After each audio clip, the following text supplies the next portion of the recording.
Bonsoir, bonsoir tout le monde, bonjour, bonsoir. Bienvenue à tous, bienvenue à cette vidéoconférence dédiée aux résultats de notre exercice qui s'est clos le 31 mars dernier.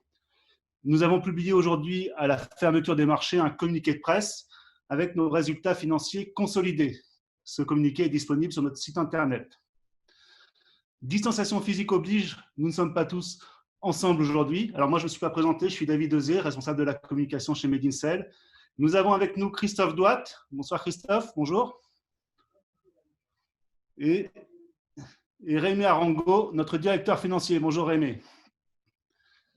Alors avant de leur laisser la parole, je vous rappelle que vous pouvez poser des questions en utilisant le module de chat qui se trouve à droite de votre écran. On a déjà reçu quelques questions, donc a priori ça fonctionne bien. On a en gros 3/4 d'heure devant nous parce que cette réunion est suivie de la même en anglais. On va essayer de répondre à un maximum de questions sur cette période. Encore merci d'être avec nous ce soir. Mais pour commencer, je vais donner la parole à Christophe, qui est le président du directoire de Medincell. Christophe, en quelques mots, ça a été une belle année pour Medincell. Oui, David, merci beaucoup. Bonsoir à tous. Effectivement, ça a été une très, très belle année. Une année, bien sûr, marquée par le Covid-19, mais vous allez voir qui a donné lieu à des opportunités et une crise du Covid dont on sortira encore plus fort qu'au moment de son démarrage. On a fait beaucoup d'efforts, bien sûr, pour protéger la société, nos collaborateurs. En parallèle, le portefeuille a continué à se développer. On a tenu la cadence et on est conforme à nos prévisions. Un nouveau produit en collaboration avec Teva est rentré en clinique et 2 nouveaux produits en préclinique, le premier encore avec Teva et le deuxième avec la Fondation Gates. Tous les deux sont des développements financés par ses partenaires, Teva, et le deuxième par cette fameuse enveloppe de 19 millions de dollars que la Fondation Gates nous a attribuée en décembre.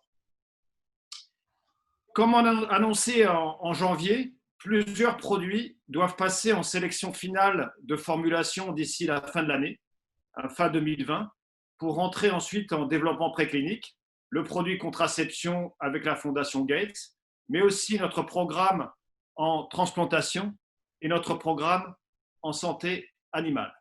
Donc tout est on track. Super, merci Christophe. Alors, il y a aussi de nouveaux projets très intéressants qui ont débuté cette année, notamment avec la Fondation Gates, un nouveau projet sur le VIH, avec United, et avec ça aussi des financements importants à la clé. Oui, tout à fait. Merci David. Le premier, c'est un projet en prophylaxie. La prophylaxie, c'est la prévention dans le VIH, toujours avec la Fondation Gates, avec des molécules VIH de nouvelle génération. On a déjà des résultats très encourageants in vitro. Là, il s'agit, l'objectif est d'injecter les patients sur plusieurs mois pour les protéger pendant la durée de l'injection contre le VIH. Le deuxième projet a aussi beaucoup d'ambition, puisqu'il vise à lutter contre une autre pandémie, la malaria. Il est soutenu par la Fondation internationale United, qui nous a attribué 6 millions de dollars. Bon, alors ça, c'était pendant l'année fiscale qui vient de s'écouler. Mais depuis la clôture qui a eu lieu le 31 mars dernier, il s'est aussi passé beaucoup de choses. Et puis encore beaucoup d'autres choses qui doivent arriver cette année, Christophe. Oui, cette période est passionnante. Nos 2 programmes les plus avancés ont réussi à continuer au plan, malgré la crise et les risques que nous avions évoqués sur un ralentissement potentiel des études cliniques. Le premier programme, c'est notre programme en phase 3 avec Teva. Le recrutement est terminé. Ça a été annoncé il y a 15 jours maintenant. Et notre partenaire Teva prévoit toujours d'avoir une analyse des résultats intérimaires dans la deuxième moitié de l'année. Je vous rappelle qu'il s'agit là d'une injection longue action pour administrer les traitements aux patients schizophrènes pour pouvoir éviter des rechutes. La schizophrénie, c'est 1% de la population dans le monde et la non-observance des traitements peut avoir des dégâts collatéraux énormes, bien sûr, sur le patient, mais bien sûr aussi sur la société. Donc un projet très ambitieux et dont Jaime va nous rappeler les métriques financières. Merci Christophe. Effectivement, le contrat avec Teva, c'est un contrat classique biotech pharma, dans le sens où Teva, comme tu l'as dit tout à l'heure, finance tout le développement du projet et va assurer la commercialisation. En contrepartie, Medancel va percevoir des milestones de développement et de vente qui peuvent atteindre 122 millions de dollars pour chaque produit, donc 366 millions de dollars pour les 3 qui sont aujourd'hui en développement. Et en-dessus de ça, on va aussi percevoir des royalties high single digit lors de la première commercialisation du produit. Merci Jaime. Donc, deuxième programme le plus avancé, un programme qui était en phase 2A. Et là aussi, une belle étape, hein, puisque l'étude de phase 2A est terminée et le management de notre partenaire donc, s'attend à démarrer directement une phase 3, donc, sans passer par une phase 2B, en fin d'année, après validation par la FDA. Il s'agit ici de libérer localement, pendant les opérations orthopédiques, un anti-inflammatoire pour réduire la douleur, réduire l'inflammation et aussi réduire la prise d'opioïdes de prescription antidouleur. Et ces opioïdes, je vous le rappelle, sont la cause principale, une cause principale d'addiction aux opioïdes aux États-Unis et était encore la priorité de la FDA avant la crise du Covid. Un projet donc important pour la société, important pour les patients, pour les systèmes de santé, mais aussi pour notre futur financier, Jaime. Très similaire au contrat avec Teva, à notre partenariat avec Teva, c'est cette société AIC qui va assumer tous les coûts de développement. Mais on ne perçoit pas de milestones. En contrepartie, Medancel va percevoir 50% des profits qui seront générés lors de la commercialisation du produit. Merci Jaime. On avait donc annoncé le démarrage de notre programme de recherche sur le Covid. Il a suscité beaucoup d'intérêt, même un engouement, dont on pense qu'il est évidemment justifié. Et je vais donc en résumer à la fois le rationnel et puis vous dévoiler aujourd'hui notre stratégie. Dans la lutte contre le Covid aujourd'hui, il y a deux voies principales, le traitement curatif ou les vaccins. Mais les vaccins ont beaucoup d'incertitudes, d'abord sur leur réussite et le moment où ils arriveront. Et à Medancel, on a décidé de travailler sur la troisième voie, la prévention, la prophylaxie, exactement de la même façon que sur le projet que nous faisons avec la fondation Gates. Donc, il s'agirait d'injecter une molécule pendant plusieurs mois pour protéger les patients contre l'infection. Pourquoi une injection? Parce que, de nouveau, quand on prend des comprimés, ça protège de la même façon. Mais dès qu'on arrête ou qu'on oublie de prendre ces comprimés, on n'est plus protégé. Donc, c'est pour ça que dans le VIH, en prophylaxie, tous les programmes ont migré vers des injections longue action. Et notre technologie devient indispensable. On travaille sur une molécule qui s'appelle l'ivermectine. Ce n'est pas un hasard, c'est un choix délibéré. La molécule a été démontrée comme efficace sur plusieurs virus, in vitro, in vivo dans le passé, sur des virus comme le dengue, le West Nile, le HIV, le SARS, la rage, donc la liste est longue. Et donc, on avait décidé d'avancer sur ce programme. Et puis là, les choses ont commencé à s'accélérer. Une étude d'université australienne a montré qu'elle avait de l'activité in vitro sur les cellules en laboratoire. Des études observationnelles, donc pas cliniques, mais observationnelles, ont commencé à montrer des indices qu'elle pourrait réduire la mortalité chez les patients hospitalisés du Covid. Et enfin, un élément extrêmement important, début mai, une publication est sortie, une publication en collaboration avec la Pitié Salpêtrière à Paris et le docteur Zahir Amoura, mais aussi Jean-Pierre Changeux, un des plus grands neuroscientifiques de notre époque, Institut Pasteur. Donc leur hypothèse a donné une explication potentielle pour le fait que les fumeurs semblent être protégés, hein, c'est avéré dans pas mal d'études, contre l'infection du Covid. Et donc l'hypothèse, c'est que la nicotine protège de façon prophylactique et qu'elle agit sur ce fameux récepteur nicotinique, hein, sur lequel Jean-Pierre Changeux travaille depuis 40 ans.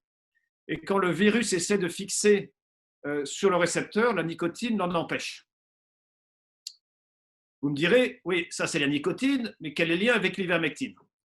Ben, il se trouve qu'il y a 20 ans, donc Jean-Pierre Changeux a fait une belle publication dans laquelle il a montré que l'ivermectine était le modulateur le plus puissant de ce récepteur nicotinique.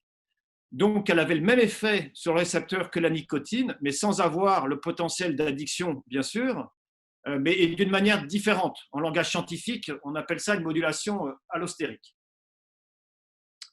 Donc, le faisceau d'indices est de plus en plus fort et nous conforte dans notre stratégie, hein, qui est maintenant clarifiée. Cette stratégie est sur 3 volets. Le premier, c'est une validation in vitro de l'effet de protection de l'ivermectine sur les souches cellulaires, hein, et on attend des résultats dans les mois qui viennent. On a 2 collaborations sur ce sujet. Hein, ça amènera la base scientifique pour la suite des événements. Deuxièmement, on prévoit de mener des études cliniques de phase 1-2, mais avec de l'ivermectine orale, hein, puisque aujourd'hui elle est déjà disponible, pour un démarrage potentiel dans les semaines qui viennent, avec des objectifs de validation de l'innocuité en administration régulière quotidienne, mais aussi d'une activité potentielle en prophylaxie, et sans doute dans des zones où l'épidémie est active. Les résultats seraient attendus d'ici la fin 2020 en fonction de l'évolution de la pandémie, mais aussi du recrutement possible. Beaucoup d'études sur l'ivermectine sont en cours dans le monde aujourd'hui. On en a dénombré une quinzaine. On ne connaît pas encore leur rigueur, on ne connaît pas tous leurs protocoles, mais néanmoins, elles apporteront des résultats, hein, qui alimenteront évidemment notre stratégie. Dernier point, j'ai bien indiqué que d'avoir des traitements oraux, c'était bien, mais que pour vraiment assurer une protection efficace, il fallait une injection longue action. Donc, nos équipes ont démarré un programme donc, de mise au point d'une formulation injectable longue action biodégradable au pas de charge. Et on fait un travail remarquable depuis quelques semaines, puisqu'on pense avoir une première formulation un mois en fin d'année. L'objectif ici, c'est d'être prêt en 2021 pour pouvoir entrer en développement réglementaire et potentiellement en phase 3 en cas d'un prochain rebond de l'épidémie. Évidemment, vous avez vu qu'il y avait beaucoup de programmes d'aide financière pour financer ce type de programme et notamment les essais cliniques. Et on est en discussion avec plusieurs entités pour le faire. Merci beaucoup, Christophe. Je propose maintenant qu'on regarde la partie financière. Donc, je vais me tourner vers Rémi, qui est notre directeur financier. Rémi, est-ce que tu peux nous expliquer pourquoi nous pouvons estimer aujourd'hui que MedinCell bénéficie d'une solide situation financière? Effectivement, David, nous avons un niveau de trésorerie confortable qui s'est traduit par une solide visibilité financière. Aujourd'hui, nous pouvons compter avec plus de 30 millions d'euros disponibles qui se segmentent comme suit. Premièrement, au 31 mars, nous avions 16 millions d'euros en cash equivalent et des investissements short and long term et long terme, dont 12,4 sont de cash and cash equivalent. Après la clôture, nous avons déjà encaissé 3,1 millions d'euros au titre du crédit impôt recherche au titre de l'année 2019, bien en avance par rapport à l'année précédente. Et puis, nous l'avons annoncé la semaine dernière, nous avons obtenu 10,9 millions d'euros, et ils sont déjà en caisse, dans le cadre du prêt garanti par l'État, PGE, et nous pouvons compter compter aussi aujourd'hui sur 5 millions d'euros de la troisième tranche du prêt avec la Banque européenne d'investissement, sans condition. Et tout ça à mettre en perspective avec notre consommation de cash opérationnel qui est d'à peu près 1,5 million d'euros par mois, ce qui est conforme à nos prévisions. Merci Rémi. Pour aller un peu dans le détail, est-ce que tu peux nous préciser comment se sont répartis les coûts et les revenus au cours de l'exercice, s'il te plaît? Les revenus pour l'exercice ont atteint 6 millions d'euros, en croissance de 48% par rapport à la même période de l'année précédente. Ce revenu se compose en trois parties. La première, c'est des milestones que nous avons reçus de notre partenaire, 1,3 million d'euros, et puis 1,5 million d'euros des services que nous avons rendus à la Gates pour le projet contraceptif. Et puis le troisième volet, c'est le crédit impôt recherche sur lequel nous avons 3,1 millions d'euros.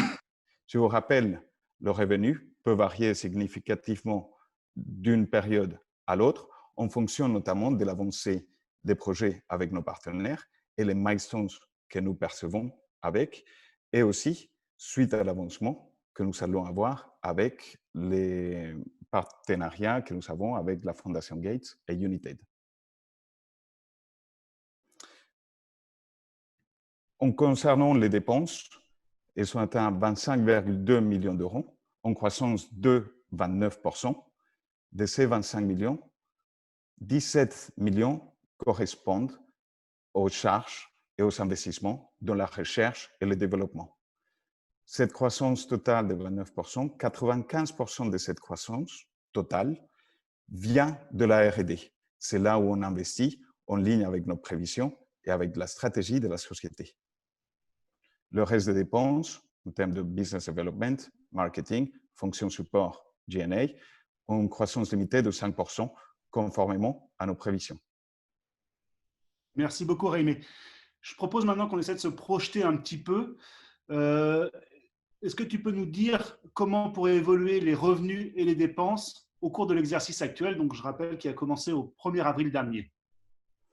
Effectivement, nous pouvons déjà compter sur quelques revenus, comme les services que nous rendons à la Fondation Gates pour le produit contraceptif, à United pour le paludisme, et nous pouvons aussi attendre à percevoir des milestones pour la fin de la phase 3 du partenariat avec Teva et potentiellement un autre lié à la fin de la phase 1 avec le deuxième produit antipsychotique.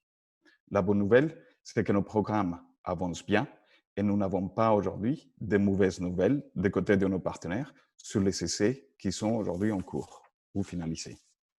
En termes de dépenses, aussi excellente nouvelle, c'est que compte tenu de notre situation financière, nous avons décidé de revenir à un niveau d'activité normale, et ce, à partir de la mi-juin. Pour mémoire, dès le début de la crise, nous avions décidé de maintenir nos activités prioritaires, de décaler les dépenses qui pouvaient être décalées, afin de maximiser notre position de cash, notre visibilité financière. Et ça a eu aussi comme conséquence qu'une partie de l'équipe était en activité partielle depuis le début du mois d'avril. Nous allons continuer, comme c'est notre habitude, à être très vigilants sur le cash. C'est ce qu'on a toujours fait, c'est dans l'ADN de Medancel. Et concernant les dépenses, elles devraient croître entre 10 à 15% pour l'exercice en cours, compte tenu de l'avancement des différents programmes internes.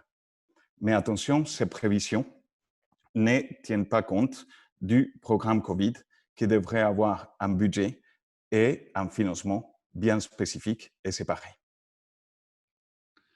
Merci beaucoup, Rémi. Pour terminer sur cette partie financière, est-ce que tu peux partager avec nous ton analyse de la dette de la société, s'il te plaît? C'est un point très important. Au 31 mars, nous comptions sur 32,7 millions d'euros de dette. Mais ce qu'il faut retenir, c'est que c'est une dette bien structurée. Pourquoi? Parce que 84% de celle-ci est à rembourser au-delà de juin 2023. Donc, d'ici là, ce seront des faibles charges financières pour la société. Et à ce moment-là, on pourrait déjà avoir un produit sur le marché, le premier produit avec Teva, et on pourrait toucher des royalties de ce produit-là. Depuis la clôture de l'exercice, nos banques partenaires, la Banque populaire du Sud et BNP Paribas, nous ont octroyé le prêt sous forme de PGE, prêt garanti par l'État, pour 10,9 millions d'euros, avec d'excellentes conditions. Et je vous rappelle que c'est un instrument non dilutif pour les actionnaires. Donc aujourd'hui, je peux vous dire qu'on sort plus fort qu'il y a 3 mois, malgré la crise qu'on a vécue. Par ailleurs, nous pourrions aussi renforcer nos fonds propres.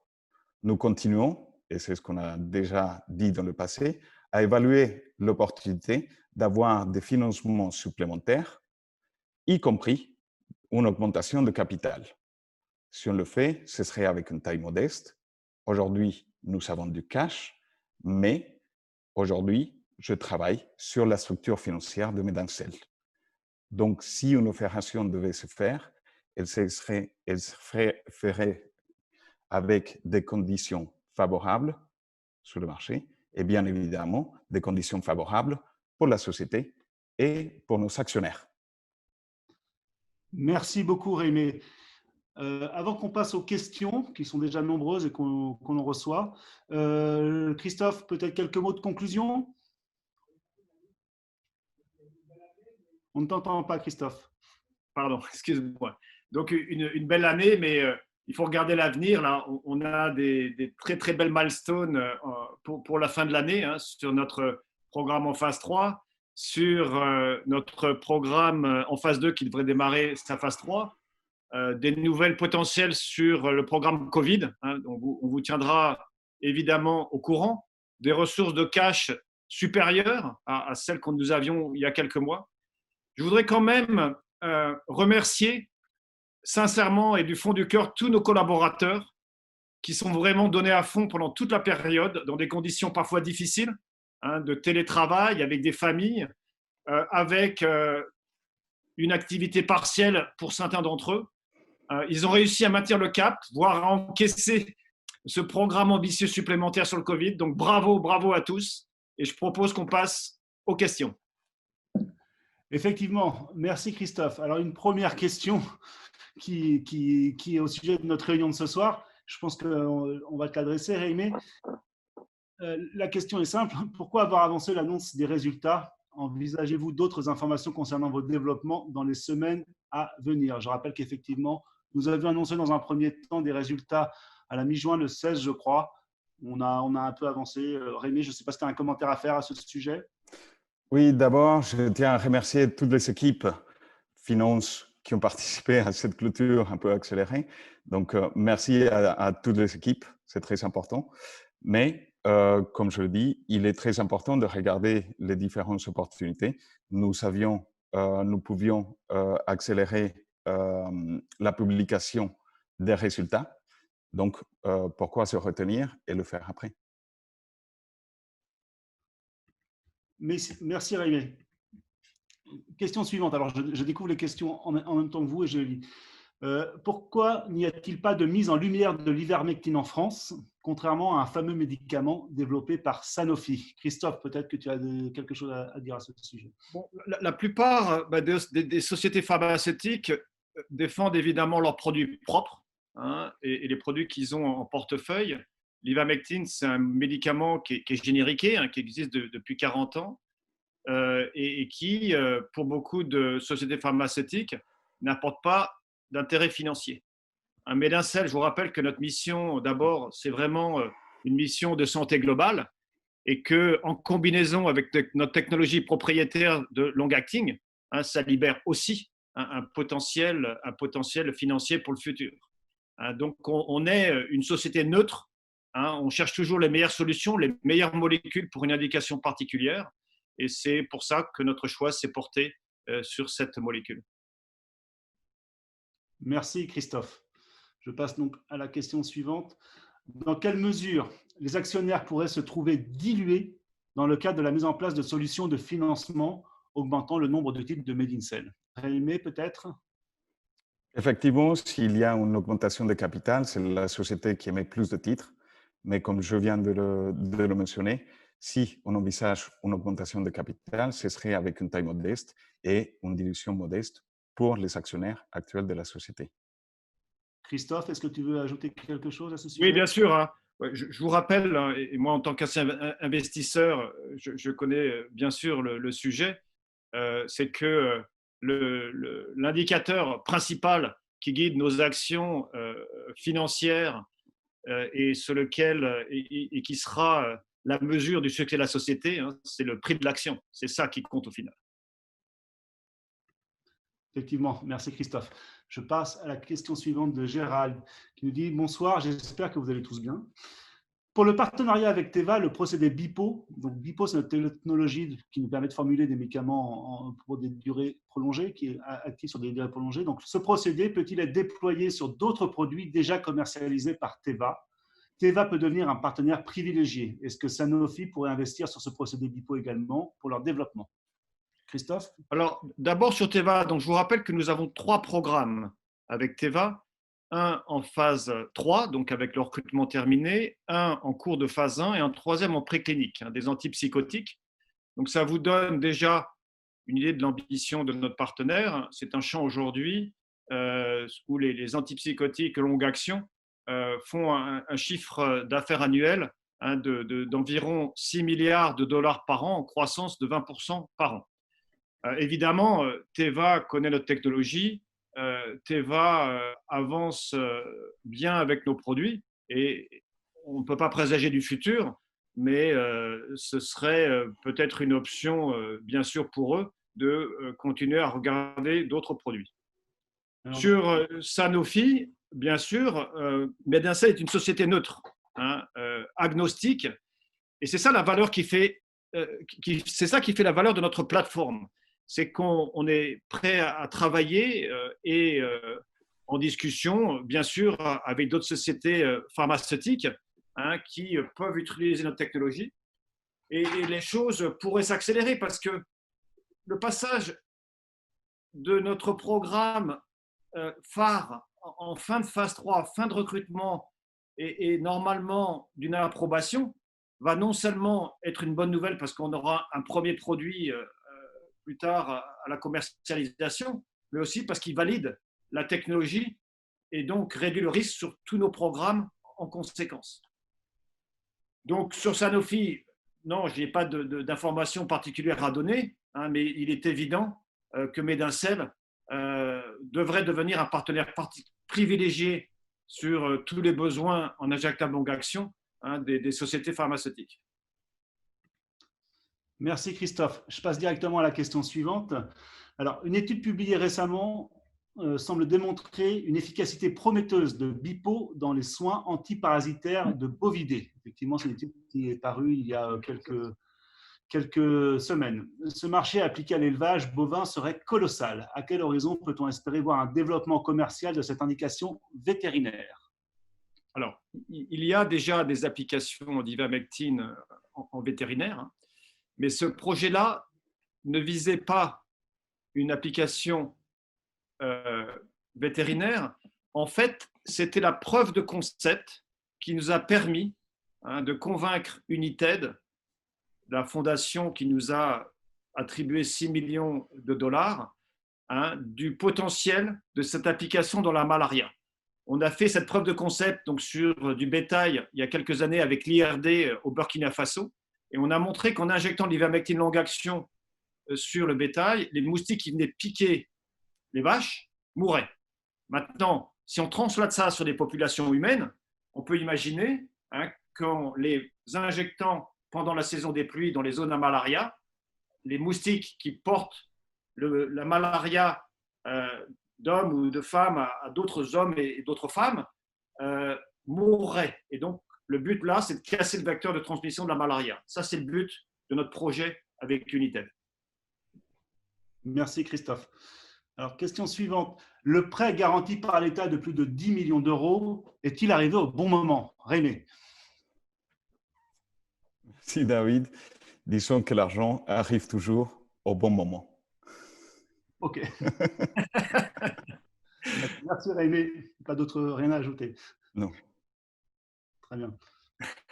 Question suivante. Medincell a-t-elle noué des partenariats formels avec certaines études cliniques en cours concernant l'efficacité de l'ivermectine face au Covid-19? On y a un petit peu répondu, mais peut-être que tu peux élaborer un peu, Christophe? C'est un de nos souhaits. On a des discussions avec beaucoup d'entités différentes. Hein. J'ai mentionné qu'on avait une collaboration scientifique avec l'équipe de la Pitié et Jean-Pierre Changeux tout à l'heure. On utilise et on parle à toutes les entités qui nous ont contactés depuis la communication de notre programme. Elles sont nombreuses à travers le monde. Et effectivement, si on le juge opportun, on collaborera avec certaines d'entre elles si c'est dans l'intérêt du programme. Merci Christophe. Cédric nous dit, la communication est primordiale. Envisagez-vous d'accentuer ce domaine? Alors, vous voyez que Medincell fait des efforts particuliers en communication. On l'a toujours fait, c'est notre historique, puisque depuis des années maintenant, nous avions des réunions régulières avec nos actionnaires, qui étaient souvent des anciens employés. Et donc, cet historique, nous le maintenons. Rares sont les sociétés aujourd'hui de notre taille qui font des earning calls à l'américaine, comme on le fait maintenant depuis notre introduction en bourse. Donc oui, la communication est fondamentale. C'est celle qui crée la transparence, qui crée de la confiance. Et la confiance, c'est clé pour l'investissement. J'ai été investisseur moi-même dans le passé. Et donc, on l'accentuera. On utilisera tous les moyens à notre disposition. Aujourd'hui, on ne peut pas faire de réunion face à face, mais on les relancera dès qu'on pourra. Si vous avez des suggestions, si vous pensez que notre communication peut être améliorée, s'il vous plaît, dites-le à David, il adore ça. Effectivement, je suis disponible. Alors, je passe directement à la question suivante de Guillaume qui nous dit au titre de MDC IRM, le paiement d'étape de 360 millions de dollars est-il exigeable en une fois en validation de la phase 3? Quel degré d'assurance a-t-on de son obtention sur 2020 post-paiement? Et si l'on considère un débouché commercial sur 2021, quel niveau de revenus récurrents sont attendus annuellement? Je pense que cette question, c'est peut-être aimer l'occasion de clarifier la situation sur ce contrat avec Teva et les milestones qui y sont associés. Effectivement. Merci David, merci Guillaume pour la question. Donc, avec Teva, nous avons aujourd'hui 3 programmes en développement. Mais c'est pour chacun des programmes que la société Medincell peut toucher des milestones. Ces milestones, ce n'est pas en une seule fois, mais c'est au cours de la vie du développement du produit qu'on va toucher une partie, une petite partie, et l'autre partie qui va venir après la commercialisation à l'atteinte de certains niveaux de vente. Je ne peux pas discloser plus de détails, mais en fait, c'est à l'atteinte des différentes milestones que nous allons percevoir et pas, comme vous l'aviez compris, en une seule fois. Quand je parlais tout à l'heure de revenus de Medincell pour l'année fiscale en cours, qu'on vient de commencer, ce serait des milestones liés à la fin de la phase 3 de ce programme IRM.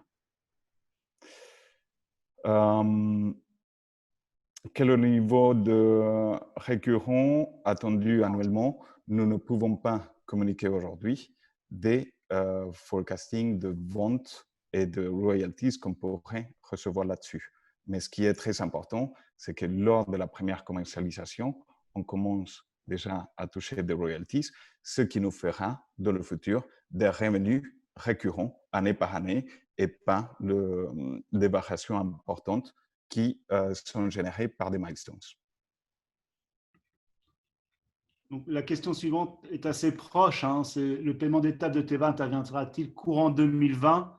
Est-ce que tu veux rajouter quelque chose à ce que tu as dit, Rémi ou... Effectivement, nos partenaires ne nous ont pas annoncé de mauvaises nouvelles. Les essais sont en cours. Le recrutement de ce programme IRM a été arrêté. Et nous pouvons attendre à percevoir un milestone dans l'année fiscale lié à la fin de cette phase 3. Merci Rémi. Question suivante. Alors, J'ai répondu à plusieurs personnes qui nous posaient des questions sur l'évolution du cours de bourse que la société ne peut pas commenter. Le règlement nous l'interdit, la réglementation pardon, nous l'interdit de commenter notre cours de bourse. Cependant, on a une question, je ne sais pas si on peut la traiter. Rémi, tu peux peut-être apporter des éléments de réponse. Est-ce que la baisse du cours de bourse est due à la vente des salariés? Donc la vente d'actions, j'imagine, des salariés, pas la vente des salariés. Bien évidemment, et c'est quelque chose qu'on a vu, c'est la liquidité du titre qui a beaucoup augmenté ces 2 derniers mois, mais nous ne pouvons pas analyser spécifiquement sur le broker qui est à l'achat et à la vente. Mais il convient de rajouter, de clarifier que lors de l'introduction en bourse, la société comptait plus de 160 actionnaires qui sont répartis entre des employés, des anciens employés et collaborateurs de la société et aussi notre fondateur, Anne Nguyen. Tous ces actionnaires, ce qu'on appelle des actionnaires historiques, ont signé un pacte, ce qu'on appelle le pacte d'actionnaires, sur lequel il y avait un lock-up. Aucun de ces membres signataires du pacte ne pouvait vendre des actions la première année, mais pour les 2 années qui suivent, et aujourd'hui on est dans cette période-là, il y a ce qu'on appelle la liquidité coordonnée. Qu'est-ce que c'est que la liquidité coordonnée? C'est en liaison avec l'administrateur des titres, KCIS et Kepler Chevreux, le broker, qui vont aller sur le marché sur un processus qui est bien encadré, qui est bien réglementé, sur lequel ils vont intervenir sur les ventes. Donc, on ne peut pas dire aujourd'hui que c'est compte tenu des ventes des salariés, c'est quelque chose qui est encadré, qui est bien limité avec nos partenaires KCI et Kepler.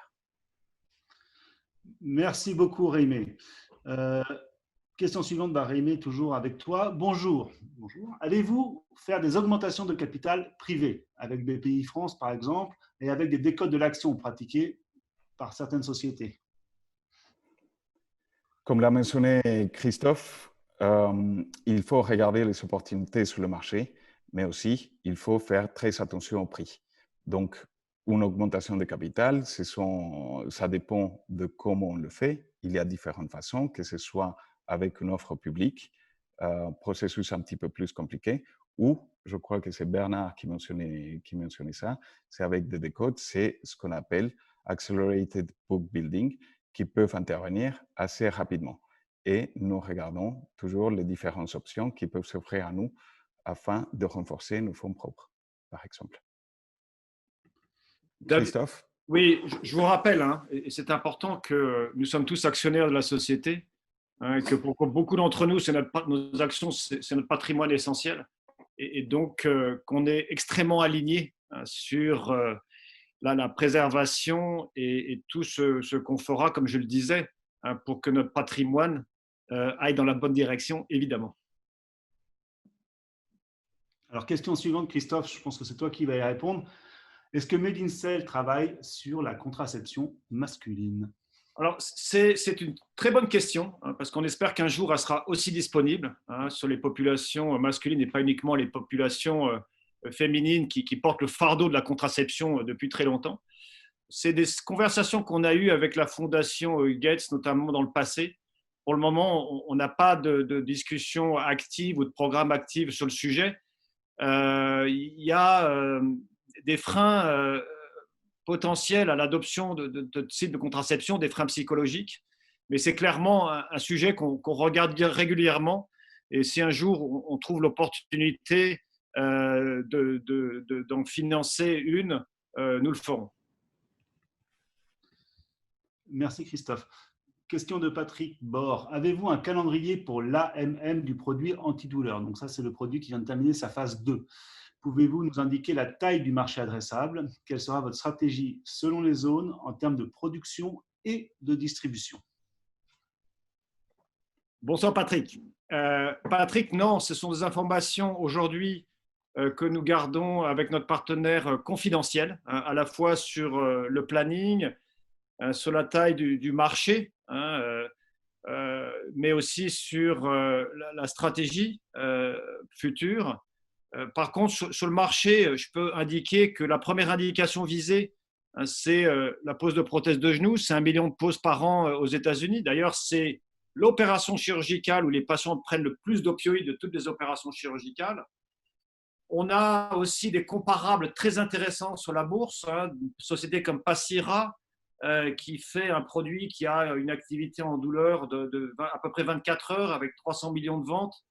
Et Raimé, qui a une valorisation aujourd'hui de quel montant? Presque 2 milliards de dollars. Presque 2 milliards avec un produit. Donc, ça vous donne une idée du potentiel de ce type de produit. Certes, elle est déjà en activité commerciale, mais l'objectif de notre produit, hein, c'est un produit avec des objectifs potentiels largement supérieurs. Alors, une question suivante, un peu anecdotique, enfin pas anecdotique, importante d'ailleurs, de Gérald. Y a-t-il des postes en recrutement business développement chez Medincell? Qui puis-je contacter? Donc, je donne une réponse générale et vous pouvez envoyer un email à people@medincell.com. Et je passe directement à la question suivante. Attends, David, on va quand même remercier pour l'intérêt pour la société, hein, parce qu'on aime bien quand les gens nous sollicitent. Medincell, aujourd'hui, c'est 140 personnes, 25 nationalités, hein, qui sont venues du monde entier pour nous rejoindre. Et on est toujours intéressé par du talent supplémentaire pour nous rejoindre. Effectivement, merci Christophe de l'avoir précisé. Alors, question suivante de Junior. Récemment au Bangladesh, en Inde, en Bolivie, Argentine et au Japon, enfin tous ces pays ont un gros pied vers l'ivermectine. Avez-vous des pistes avec ces pays? Par exemple, selon le portail gouvernemental Clinical Trials Registry India, l'ivermectine fait partie d'au moins 5 essais en cours dans le pays. Alors, quelques petites précisions. D'ailleurs, au Bangladesh, il y a une publication très récente, hein, je crois que sur une quarantaine de patients qui montaient de l'effet. Alors, on ne connaît pas la rigueur de l'étude, mais néanmoins, le patron de l'hôpital où ça a été fait a été formé aux États-Unis, était au Jewish New York Hospital, donc une belle référence quand même. Le Japon, oui. Alors, au Japon, ce n'est pas n'importe qui, hein, puisque la personne qui travaille sur l'ivermectine, c'est notamment un de ses inventeurs, entre guillemets, hein, celui qui a le prix Nobel de médecine en 2015, Monsieur Omura. La liste, effectivement, est sur clinicaltrials.gov. On est en interaction, discussion avec certaines entités que je ne peux pas dévoiler, hein, parce que, encore une fois, hein, que ce soit des données générées en interne ou des données générées en externe, peu importe, hein, tout ce qui apporte de l'eau au moulin d'ivermectine favorisera notre stratégie et le développement d'une ivermectine longue action, hein, qui seule pourra assurer une prophylaxie de qualité. Merci Christophe. Je vais prendre, vu qu'on n'a plus beaucoup de temps, on va essayer d'aller jusqu'au bout des questions, donc je vais prendre les deux suivantes en même temps. Donc, si la population devient immunisée naturellement après cette première vague, quel serait l'intérêt de continuer le projet? On parle du Covid, bien évidemment. Et la question suivante, qui est assez proche, pensez-vous que vos efforts sur la solution BIPO-Covid associée à l'ivermectine puissent arriver avec un timing satisfaisant sur le marché, la crise du Covid paraissant prendre fin actuellement? Alors, sur le premier point, oui. Alors, sur le Covid, vous comme moi, on entend des informations dans toutes les directions. Je pense qu'on peut dire qu'aujourd'hui, personne ne sait rien sur la suite des événements. Personne ne peut dire s'il y aura une immunité collective. Personne ne pourra dire si elle va durer. Personne ne pourra dire aujourd'hui si le virus ne va pas muter, s'il n'y aura pas une deuxième vague, peut-être pas cet été, mais peut-être plus tard. À Nîmes, dans une EHPAD, juste la semaine dernière, il y a un nouveau foyer d'infection. Mon voisin pharmacien voit une recrudescence aujourd'hui des gens qui sont infectés et très inquiets. Donc aujourd'hui, on ne sait pas. Hein, c'est une boule de cristal. Ce qu'on sait, c'est que s'il y a un rebond, s'il y a une mutation et que notre produit peut être efficace, il faut qu'on soit prêt. Et je peux vous dire que je mets une certaine pression sur les équipes pour avancer ce projet de façon la plus rigoureuse, mais aussi la plus efficace possible. On a 10 task force aujourd'hui dans la société qui travaillent sur ce projet en parallèle, hein, en travaillant en parallèle, non pas en séquentiel, en démarrant des activités à risque, hein, pour amener ce produit vers une approbation le plus rapidement possible. Est-ce qu'il sera prêt pour une prochaine vague? Je ne sais pas. mais en tout cas, il sera prêt le plus vite possible pour pouvoir faire une phase 3 dans une vague ultérieure et pouvoir avoir un impact sur les populations qui en auront besoin, les populations d'EHPAD, c'est 700 000 personnes en France quand même, les populations de soignants, plusieurs millions, les clusters, et puis évidemment les pays en voie de développement. Je souhaite que, évidemment, les vaccins arrivent, qu'on ne voit pas de rebond, mais aujourd'hui, personne ne peut le prédire. Alors, on va essayer d'aller vite encore une fois pour aller au bout des questions. Avez-vous un projet en cours avec l'Agence Innovation de la Défense qui aurait sélectionné 34 projets récemment sur 2800, dont un projet hydroxyde chloroquine injectable? On a décidé assez tôt de ne pas travailler sur cette molécule, notamment à cause de ses effets secondaires, qui ne se prêtaient pas à une injection longue action. L'ivermectine est une molécule très safe, qui a été injectée sur des dizaines, même des centaines de millions de personnes sur des indications de parasites, notamment en Afrique. Merci. Alors, je vais grouper deux questions, une de Vanessa et une de Patrice. Qu'est-ce qui vous différencie de la concurrence? Et la question de Patrice est: sur vos cibles de part de marché, quels sont vos concurrents directs? Pensez-vous que votre procédé BIPO est totalement disruptif? Alors, les questions sont assez vagues, donc peut-être… Ouais. Alors, comme dans tous les domaines où il y a un très gros potentiel, il y a toujours de la concurrence. Et d'ailleurs, tant mieux. C'est ça qui nous stimule, qui nous incite à avancer et à rester, on le pense, meilleur que les autres. Notre différenciation, en général, je la mets dans 4 catégories. D'abord, notre technologie utilise des polymères brevetés à façon, et à chaque fois qu'on travaille sur une molécule, on customise les polymères pour avoir la meilleure diffusion possible et la meilleure sécurité possible. C'est le premier point. Le deuxième, on a une technologie qui nous permet de faire des injections sous-cutanées, petites aiguilles très fines sous la peau, alors que beaucoup des technologies concurrentes sont des technologies intramusculaires, donc une injection douloureuse avec des aiguilles plus longues, plus épaisses dans le muscle fessier et des dépôts qui ne peuvent pas s'enlever. Et psychologiquement, c'est compliqué à accepter. Troisièmement, on a mis en place cette engine de formulation qui nous permet de faire des formulations dans des temps records. Quand je vous dis qu'on fait une formulation d'ivermectine et qu'on pense l'avoir en fin d'année, en 6 mois, mais c'est juste remarquable. Et je peux vous assurer, et sans trop me mouiller, que je ne pense pas qu'il y ait une société dans le monde qui puisse aller aussi vite. Dernièrement, très tôt dans la vie de la société, on s'est inquiété du scale-up, de la mise à disposition de polymères en conditions de qualité pharmaceutique pour assurer une production de masse future. Et donc, on a démarré une joint venture avec le numéro 1 mondial des biopolymères Corbion, qui nous assure ces polymères en qualité GMP, donc ce qui nous a permis d'éliminer les risques de scale-up de ces polymères. Et d'ores et déjà, on a la capacité de production de nos usines communes, dans les usines de Corbion, de faire des batchs de polymères d'environ 100 kg, ce qui correspond environ à 1 million de doses pour une application moyenne. Donc ces 4 facteurs sont extrêmement importants, mais comme on dit aux États-Unis, the proof is in the pudding.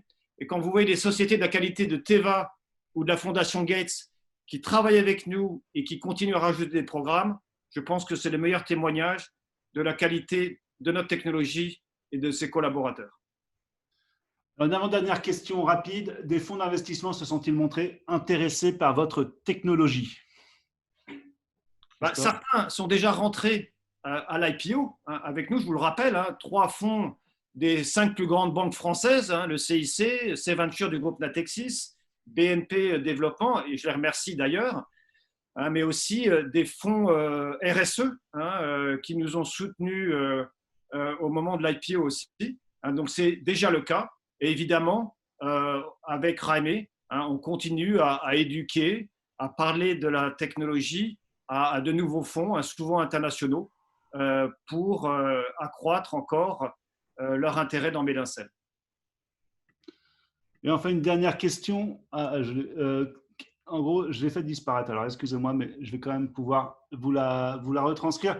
on nous disait voilà, que nous sommes des actionnaires de la société, qu'on connaît notamment ce qui peut se passer en termes de financement, et donc on a un avantage par rapport aux actionnaires extérieurs de la société, ce qui pouvait laisser entendre que l'actionnaire extérieur, ce que Gérald a appelé le petit porteur, pourrait être lésé. Alors, juste avant de donner la parole, Christophe, je rappelle deux choses. Ce qu'a dit Rémi tout à l'heure, d'abord, les actionnaires historiques de la société aujourd'hui sont limités dans leur capacité de vente d'actions par le pacte d'actionnaires qui a été signé au moment de l'IPO. Donc ça, c'est quelque chose d'important et ça limite énormément les capacités de vente des salariés et des anciens salariés de la société.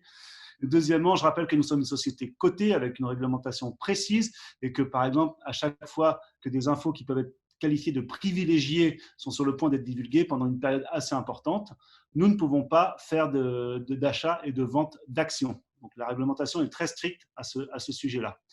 Par contre, sur l'actionnariat et l'esprit de l'actionnariat, peut-être que tu veux élaborer un petit peu, Christophe ? Oui, enfin, je rappelle même qu'on a des processus très stricts en interne de divulgation de ces informations confidentielles, avec des listes d'initiés, etc., pour justement s'assurer avec rigueur de ces sujets-là. Et donc, le suite, c'était quoi, David ?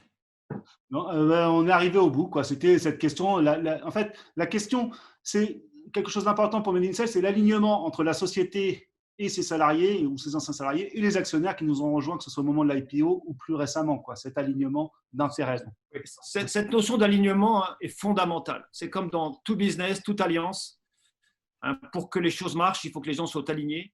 Et c'est un des aspects fondamentaux de Made in Sales qui a mis dans ses valeurs le partage de la valeur créée avec ses employés. Nous sommes tous actionnaires, ou pour les plus récents, ils vont le devenir dans un horizon à court terme. C'est pour qu'effectivement, tout le monde soit aligné et que les intérêts des uns et des autres soient absolument identiques. Merci beaucoup, Christophe. On avait encore quelques questions. Malheureusement, il va être temps de mettre fin à cette réunion. Comme je le disais au début, on a la même réunion en anglais qui commence dans quelques minutes. Le replay de cette réunion ainsi que le transcript de ce qu'ont dit Christophe et Rémi et de la séance de questions-réponses seront disponibles sur notre site internet dans quelques jours. On tiendra ce type de réunion régulièrement. Et rapidement, dès qu'on pourra à nouveau, on essaiera de venir à la rencontre de nos actionnaires. Merci beaucoup. Bonne soirée à tous. Merci Christophe. Merci Rémi. Merci à tous. Bonne soirée. Bonne soirée à tous.